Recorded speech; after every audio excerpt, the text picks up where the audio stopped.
Hi everybody, welcome to Mr. Ramage's Yellow Pencil Mathematics.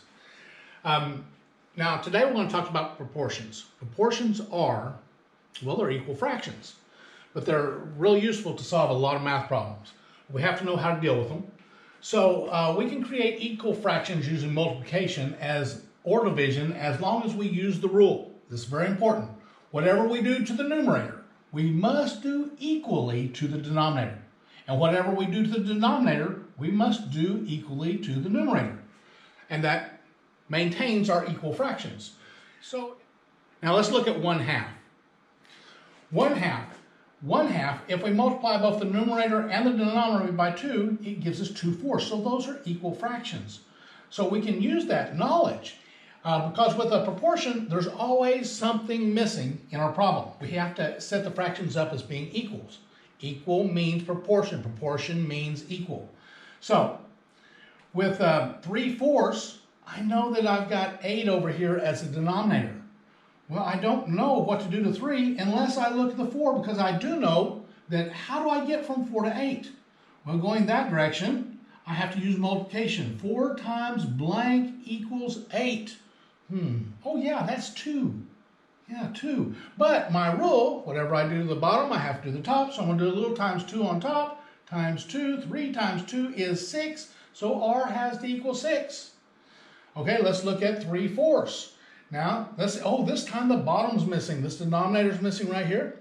So what we need to do, let's look at what we do have. We have the top part. So we know, how do we get from 3 to 6? Well, let's see, that's times 2. 3 times 2 equals 6. Oh, I know if I have to do it to the top, do the same thing to the bottom. 4 times 2 equals 8. So B would equal 8.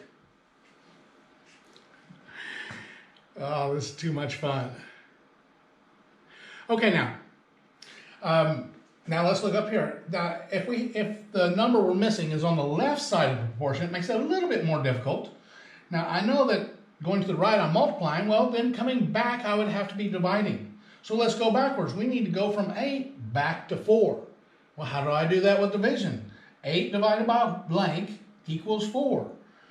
It's easier for me to just think about 4 times blank equals 8, and that's 2. So we know if we take 6 and we divide that by 2, it's going to give us A. 6 divided by 2 is 3, so A has to equal 3. This is too much fun. Here we go. Okay, now, we need to get from 6 back to 3. So we have to divide 6 by 2. 6 divided by 2 is 3. And I know if I divide 6 by 2, I have to divide 8 by 2. 8 divided by 2 is 4, so H has to equal 4. Proportions are great. You can solve all kinds of real-life problems, like especially percent. You guys go shopping? What's on sale? How much you gonna save? Here we go. Proportions. Have a nice day.